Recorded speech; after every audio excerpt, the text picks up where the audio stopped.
Hello दोस्तों, तो एक बार फिर से मैं हाजिर हूँ 17 जुलाई 2021 के डेली पीआईबी एनालिसिस के साथ। ये सैटरडे का पीआईबी एनालिसिस है क्योंकि संडे को हम लोग अपलोड नहीं करते हैं, लेकिन ये पेंडिंग था तो मैं अपलोड कर रहा हूँ। आज के इंपॉर्टेंट आर्टिकल्स देखने से पहले वो आर्टिकल्स देख लेते हैं जिनको हम 18 जुलाई के करंट अफेयर्स में कवर करेंगे या फिर जिनको करंट अफेयर्स में कवर किया है हमने। ये छोटे मोटे आर्टिकल हैं जो कि पीआईबी के हिसाब से कवर करना इनको पॉसिबल नहीं होगा। जैसे प्राइम मिनिस्टर मोदी ने गांधीनगर में कई सारे प्रोजेक्ट्स इनॉग्रेट किए, इनको हम करंट अफेयर्स में कवर कर चुके हैं। दूसरा, ये सदर्न एयर कमांड कॉन्फ्रेंस होने जा रही है, इसको कल के करंट अफेयर्स में कवर किया जाएगा। फ्रांस का ये ब्रीस्ट पोर्ट चर्चा में था, इसको भी कवर करेंगे। साथ ही साथ institute of teaching and research इन आयुर्वेदा, इसने गुजरात गवर्नमेंट के साथ एमओयू साइन किया है, ये भी करंट अफेयर्स के लायक है। और उसके अलावा सील्ड नेवल एक्सरसाइज, ये तो करंट अफेयर्स के लिए है ही है। आज का पहला आर्टिकल देखते हैं। पहली बार नॉर्दर्न इंडिया से मैंगोज की वैरायटी दुबई के लिए एक्सपोर्ट की गई है। तो ये नॉन ट्रेडिशनल एक्सपोर्ट डेस्टिनेशन है एक तरह से देखा जाए। अभी तक वेस्टर्न पार्ट से दुबई के लिए ये सब मैंगोज वैरायटी जो है एक्सपोर्ट की जाती थी, लेकिन पहली बार नॉर्दर्न इंडिया या फिर ईस्टर्न इंडिया से मैंगोज वैरायटी एक्सपोर्ट की गई है दुबई के लिए। देख लेते हैं न्यूज़ में क्या है। इंडिया जो है मैंगो एक्सपोर्ट को बूस्ट दे रहा है। जो नॉन ट्रेडिशनल नॉर्दर्न और ईस्टर्न रीजन है कंट्री के, जहाँ पे कोविड-19 क्राइसिस के कारण लॉजिस्टिक प्रॉब्लम भी आ रही है, इंडिया वहाँ से भी मैंगो एक्सपोर्ट कर रहा है। तो आप समझ सकते हैं कि मैंगो एक्सपोर्ट कितना अच्छा बढ़ रहा है इंडिया में। एपिडा ने रिसेंटली इंडियन एम्बेसी जो कि यूएई में है, साथ ही साथ यूएई के लुलु ग्रुप के साथ जो कि वहाँ का एक इंपोर्टर ग्रुप है, उसके साथ पार्टनरशिप की है मैंगो प्रमोशन प्रोग्राम के तहत। कुछ समय पहले ही मैंगो प्रमोशन प्रोग्राम ऑर्गेनाइज किया था दुबई में। अब आपको ये रटने की जरूरत नहीं कहाँ कहाँ मैंगो प्रमोशन प्रोग्राम हुआ, क्योंकि बहरीन, दुबई, कतर, दोहा, यहाँ हो चुका है मैंगो प्रमोशन प्रोग्राम। इंपॉर्टेंट ये है कि मैंगो प्रमोशन प्रोग्राम कौन करता है ऑर्गेनाइज? एपिडा करता है, उस कंट्री के साथ मिलकर, याद रखिएगा।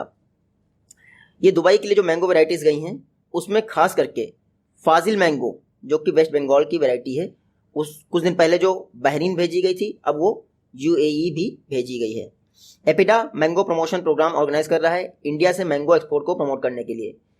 अभी आपको दुबई मैंने बताया, अब ये देखिए दोहा कतर में ऑर्गेनाइज किया था मैंगो प्रमोशन प्रोग्राम, जहां पे इंडिया की 9 varieties, GI certified 9 varieties mango की इसने रिप्रेजेंट की थी, जो कि वेस्ट बंगाल और यूपी की वेराइटीज थी। आपको ये याद रखना है कि कौन सी मैंगो की जीआई सर्टिफाइड वेराइटी कहाँ की है। जैसे ये दी हुई है, आप पहले देख लीजिए, खीरसपति, लखनभोग, फजली मैंगो, आम्रपाली, चौसा, लंगड़ा, ये सब वेस्ट बंगाल की जीआई सर्टिफाइड मैंगो वैरायटी हैं। इनमें से दशहरी है वो आपकी यूपी के है। कुछ दिन पहले ही बहरीन में इन्होंने मैंगो प्रमोशन प्रोग्राम ऑर्गेनाइज किया, जहां पर जर्दालू जो मैंगो बिहार का है जीआई सर्टिफाइड, उसको रिप्रेजेंट किया, और फिर से खीरसपति और लखन भोग को यानी लक्ष्मण भोग को रिप्रेजेंट किया। तो ये कौन सी मैंगो वैरायटी जो जीआई सर्टिफाइड है, किस स्टेट की है, ये आपको पता होना चाहिए। इंडिया में पहली बार ऐसा हुआ है जब आंध्र प्रदेश के मैंगोज को साउथ कोरिया के लिए एक्सपोर्ट किया गया है। वो आंध्र प्रदेश की मैंगो वैरायटी कौन सी है? सुवर्ण रेखा और बंगनपल्ली। बंगनपल्ली कृष्णा डिस्ट्रिक्ट है और सुवर्ण रेखा चित्तौड़ डिस्ट्रिक्ट से। ये mango promotion programme mango export को और ज़्यादा बढ़ाने के लिए एपिडा द्वारा ऑर्गेनाइज किया जा रहा है। एपिडा की बात करते हैं, agriculture and processed food production export development authority, 1986 में स्थापना हुई थी, न्यू दिल्ली में हेडक्वार्टर है, चेयरमैन है डॉक्टर एम अगमुथु। नेक्स्ट आर्टिकल देखते हैं। देखिए, गवर्नमेंट ऑफ इंडिया ने अगले 5 वर्षों के लिए एनिमल हस्बेंड्री और डेयरी सेक्टर के लिए एक special live stock sector package announce किया है। हम लोग वो पढ़ चुके हैं, लेकिन इसमें कुछ एक्स्ट्रा फैक्ट्स थे, इसलिए मैंने दोबारा ये आर्टिकल ले लिया। लेकिन अगर आपको राष्ट्रीय गोकुल मिशन पढ़ना है तो प्रीवियस वीडियो देखिए, आपको समझ में आ जाएगा। गवर्नमेंट ऑफ इंडिया क्या करना चाहती है? लाइव स्टॉक सेक्टर को बूस्ट करना चाहती है, क्योंकि जो एनिमल हस्बेंड्री सेक्टर है, हमारे 10 करोड़ फार्मर्स जो है इसमें इन्वॉल्व हैं। इसलिए गवर्नमेंट ने special live stock sector package announce किया है। ये पैकेज 5 वर्षों के लिए है, 2021-22 से लेकर 2025-26 तक के लिए।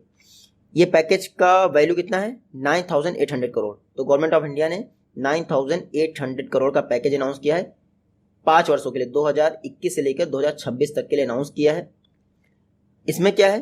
देखिए, 9,800 अगर आप खर्च करेंगे एनिमल हस्बेंड्री सेक्टर पर, तो अगले 5 वर्षों में इसी सेक्टर में यानी एनिमल हस्बेंड्री सेक्टर में 54,618 करोड़ का इन्वेस्टमेंट होगा। और इन्वेस्टमेंट से क्या होगा? एनिमल हस्बेंड्री सेक्टर को बूस्ट मिलेगा, फार्मर्स की इनकम डबल होगी, और एनिमल हस्बेंड्री सेक्टर में जितने भी फार्मर्स लगे हुए हैं उनको सबको फायदा मिलेगा। गवर्नमेंट ऑफ इंडिया ने कहा है कि इस डिपार्टमेंट की यानी एनिमल हस्बेंड्री डिपार्टमेंट की जितनी भी स्कीम है अब उनको 3 ब्रॉड कैटेगरीज में डिवाइड कर दिया जाएगा। पहली बात होगी राष्ट्रीय गोकुल मिशन, पूरा पढ़ चुके हैं प्रीवियस वीडियो में। दूसरी कैटेगरी होगी national programme for dairy development. तीसरी कैटेगरी होगी national livestock mission and livestock census. तो ये 3 कैटेगरीज में सारी स्कीम्स को डिवाइड कर दिया जाएगा। देखिए, राष्ट्रीय गोकुल मिशन इंडिजिनस ब्रीड को डेवलप करने के लिए लॉन्च किया गया था। इसमें क्या होता है, फार्मर्स के डोर स्टेप जाकर उनको क्वालिटी ब्रीडिंग इनपुट प्रोवाइड किए जाते हैं ताकि इंडिजिनस काउ ब्रीड को डेवलप किया जा सके। इंडिया में लाइव स्टॉक सेक्टर बहुत बेहतरीन काम कर रहा है। पिछले 5 वर्षों में 2014-15 से 2019-20 तक जो लाइव स्टॉक सेक्टर का कंपाउंड एनुअल ग्रोथ रेट रहा है वो 8.15% रहा है। कितना? 8.15% रहा है, जो कि एग्रीकल्चर से, सर्विसेज से, इन सबसे काफी ज्यादा आगे है। एग्रीकल्चर सेक्टर का क्या रहा है? CAGR compound annual growth rate 6.15% रहा है लास्ट 5 ईयर में, और एनिमल हस्बेंड्री सेक्टर का इससे 2% अधिक रहा है। तो अच्छी बात है ना। पोल्ट्री सेक्टर का बहुत बेहतरीन रहा है, 10.5% रहा है कंपाउंड एनुअल ग्रोथ रेट। याद रखिएगा, कांस्टेंट प्राइस की बात करें। जो डेयरी सेक्टर में मिल्क प्रोडक्शन हो रहा है, लगभग 2018-19 में टोटल प्रोडक्शन हुआ था 7,72,705 करोड़ का मिल्क प्रोड्यूस हुआ था 2018-19 में, जो कि वीट और पैडी को कंबाइन कर दिया है तो उनसे भी अधिक है। 2018-19 के दौरान पर कैपिटा मिल्क कंजप्शन कितना था इंडिया में? 394 ग्राम। कितना था? 394 ग्राम। हालांकि 2019-20 के दौरान कितना हो गया ये? 407 ग्राम। 407 ग्राम हो गया है पर कैपिटा मिल्क प्रोडक्शन। मैं आपको ये PDF में इनपुट्स प्रोवाइड कर दूंगा, रिटन डाउन नहीं थे इसलिए मैंने जल्दी से बोल दिया जो मुझे याद था। तो ये पर कैपिटा मिल्क प्रोडक्शन याद रखिएगा 2019-20 के लिए 407 ग्राम है, इतना याद रखिएगा। डेयरी सेक्टर काफी अच्छे से ग्रोथ कर रहा है। 2019-20 के दौरान डेयरी सेक्टर का जो मिल्क प्रोडक्शन था वो कितना हो गया? 198.5 मिलियन मीट्रिक टन। कितना? 2019-20 में मिल्क प्रोडक्शन रहा है 198.5 मिलियन मीट्रिक टन, जो कि 1970 में सिर्फ 22 मिलियन टन था। तो ये 2019-20 की वैल्यू आपको याद रखनी है मिल्क सेक्टर की। NPDD national programme for dairy development, इसके 2 कंपोनेंट होंगे। कंपोनेंट 1 का मेन पर्पस होगा मिल्क प्रोक्योरमेंट, प्रोसेसिंग, मार्केटिंग और मिल्क की क्वालिटी को इम्प्रूव करने पर। तो कंपोनेंट 1 का मेन पर्पस होगा इन सारी रिलेटेड से, मतलब चीज़ों से रिलेटेड होगा, मिल्क प्रोक्योरमेंट, प्रोसेसिंग, मार्केटिंग। इसके लिए क्या करेगा? 8,900 मिल्क कूलर्स को जो है इंस्टॉल करेगा। ये जो मिल्क कूलर्स हैं 26,700 विलेजेस में इंस्टॉल किए जाएंगे। इससे 8 लाख मिल्क प्रोड्यूसर्स को फायदा होगा और 20 लाख लीटर पर डे का मिल्क एडिशनली प्रोक्योर किया जाएगा। तो LLPD मतलब लाख लीटर पर डे। हालांकि आप 2 कंपोनेंट याद रखिए। पहली बात तो कूलर्स कितने स्थापित किए जाएंगे और उसके बाद से 20 lakh litre per day additional milk का प्रोक्योरमेंट होगा। जो कंपोनेंट B है NPDD का, इसको जीका की हेल्प से इंप्लीमेंट किया जाएगा। इसमें क्या होगा?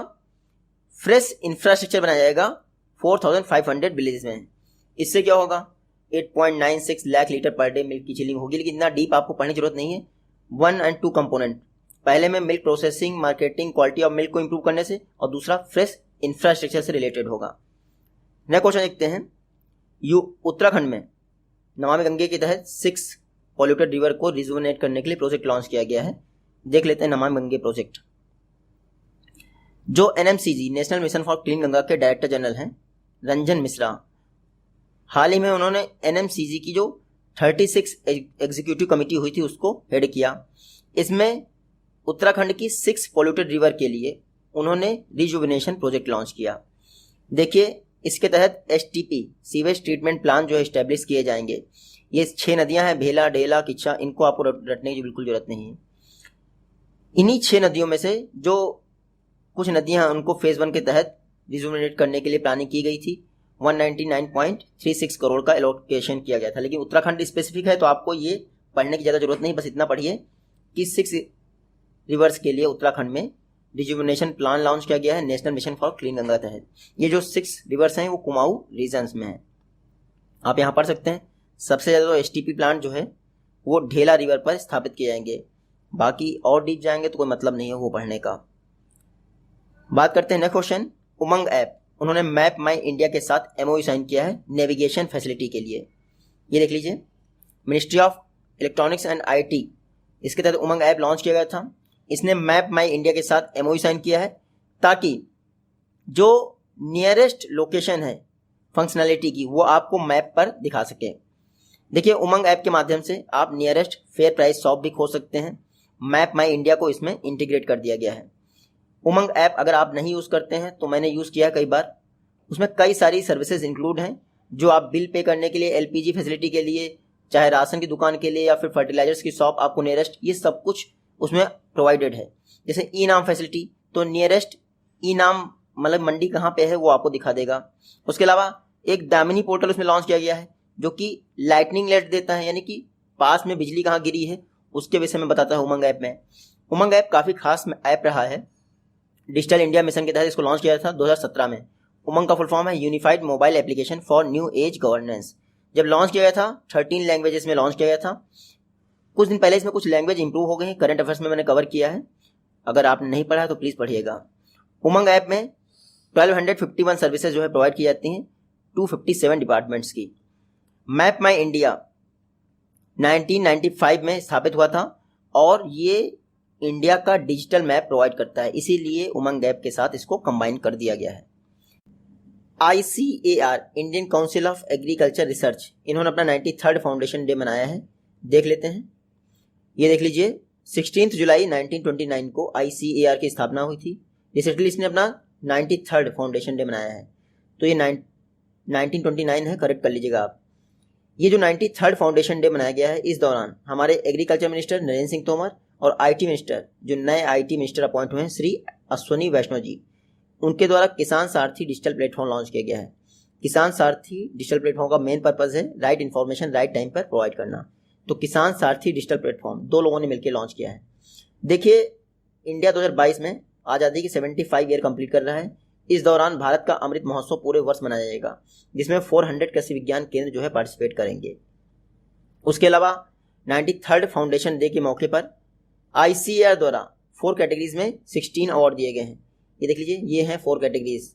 एग्जाम रिलेवेंट नहीं है, लेकिन 4 कैटेगरीज हैं, ये जरूर एग्जाम रिलेवेंट है। टोटल 60 लोगों को अवार्ड्स दिए गए हैं। उसके अलावा वर्चुअली तरीके से 16 डिफरेंट कैटेगरीज में, ये 4 मेजर कैटेगरीज हैं, उसमें कई सारी सब कैटेगरीज हैं, तो 16 डिफरेंट कैटेगरीज में 60 लोगों को अवार्ड्स दिए गए हैं। आपको ये पढ़ने की जरूरत नहीं है, ठीक है।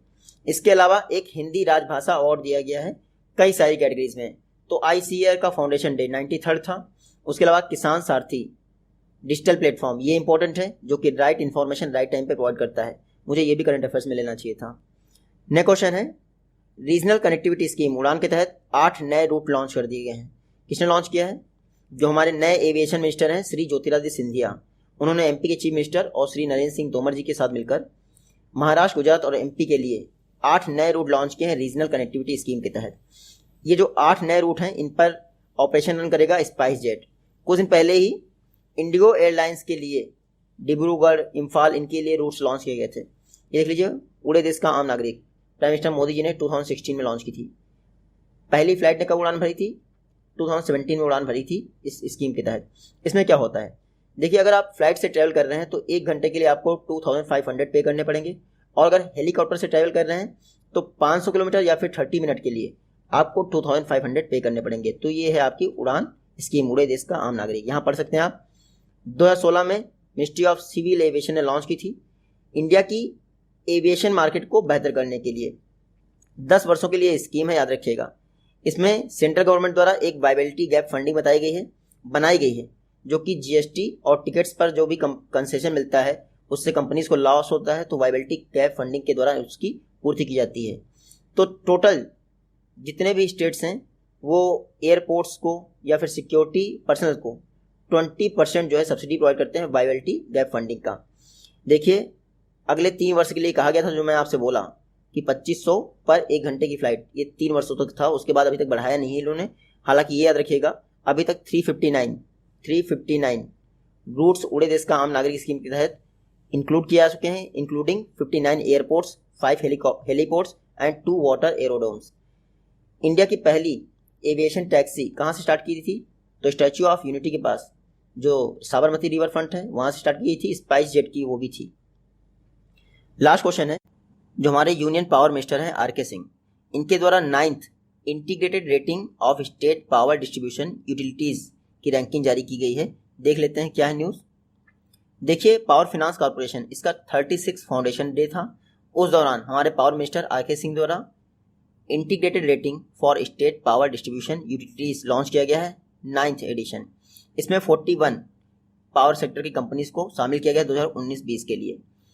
जो आर.के. सिंह जी हैं वो CII confederation of Indian industry की कॉन्फ्रेंस को एड्रेस कर रहे थे। उस कॉन्फ्रेंस का नाम था आत्मनिर्भर Bharat self reliance for renewable energy manufacturing. ये आत्मनिर्भर Bharat self reliance for renewable energy manufacturing conference को किसने ऑर्गेनाइज किया? CII ने, कॉन्फेडरेशन ऑफ इंडियन इंडस्ट्री ने। इसको एड्रेस किया आर.के. सिंह ने। आर.के. सिंह जी ने कहा, यानी पावर मिनिस्टर जी ने, कि इंडिया जो है एनर्जी ट्रांजिशन में वर्ल्ड लीडर बनता जा रहा है। COP21 के दौरान इंडिया ने कहा था, यानी 2015 में पेरिस क्लाइमेट एग्रीमेंट में इंडिया ने कहा था कि 2030 तक जितना भी एनर्जी जनरेट होगा इंडिया में उसका 40% हम नॉन फॉसिल फ्यूल से बनाएंगे। लेकिन इंडिया सोचिए 2020 के लास्ट तक 38.5% इलेक्ट्रिसिटी नॉन फॉसिल फ्यूल से बना रहा है, यानी इंडिया का टारगेट अचीव होने वाला है। और उसके अलावा 2030 तक ये कैपेसिटी बढ़ के हो जाएगी 48.5%, यानी टारगेट किया था 40% के लिए और 50% के आसपास ये कैपेसिटी हो जाएगी। आप सभी को पता है 2022 तक के लिए रिन्यूएबल एनर्जी की टारगेट है 175 गीगावाट। इंडिया ने 2030 तक के लिए 450 गीगावाट रिन्यूएबल एनर्जी के टारगेट सेट कर दिया है। तो ये अपने आप में ही बड़ी अचीवमेंट है। कोविड क्राइसिस चल रहा था लेकिन इंडिया में डिमांड नहीं कम हो रही थी, तो 200 गीगावाट की डिमांड थी। सोचिए आप, कोविड क्राइसिस के दौरान भी गवर्नमेंट ऑफ इंडिया ने कई सारे इनिशिएटिव लॉन्च किए जिनके तहत पूरे देश में 24/7 पावर सप्लाई इंश्योर की जा रही है। जैसे आपकी दीनदयाल उपाध्याय ग्राम ज्योति उजाला, फिर integrated power development scheme, Deendayal Upadhyay Gram Jyoti Yojana और इंटीग्रेटेड पावर डेवलपमेंट स्कीम। इसमें क्या है, इस स्कीम के तहत रूरल इंडिया में इलेक्ट्रिसिटी सप्लाई को लगातार प्रोवाइड करने की कोशिश की जा रही है। अगर दीनदयाल उपाध्याय ग्राम ज्योति योजना की बात करें 2015 में लॉन्च की थी। Total 756 billion Indian rupees allocate किए गए थे। ये एक रूरल इलेक्ट्रिफिकेशन स्कीम है। लेकिन उससे ज़्यादा इंपॉर्टेंट है हमारे लिए पावर फाइनेंस कॉर्पोरेशन। इसका 36 फाउंडेशन डे मनाया गया है। तो आपको ये रखना है 1986 में इसकी स्थापना हुई थी। पावर सेक्टर को फिनांस करने के लिए ये एक बैकबोन की तरह काम करता है। इंडिया की 8वीं सबसे बड़ी सेंट्रल PSC यानी पब्लिक सेक्टर एंटरप्राइजेस है और इंडिया की largest non banking financial company है, याद रखिएगा। बस इतने ही इंपॉर्टेंट आर्टिकल थे PIB में। कल PIB अपलोड होगी, यानी मंडे की करंट अफेयर्स भी आएंगी। आज का दिन नाबार्ड के लिए है। मिलते हैं आपसे अपनी नेक्स्ट वीडियो में। Take care.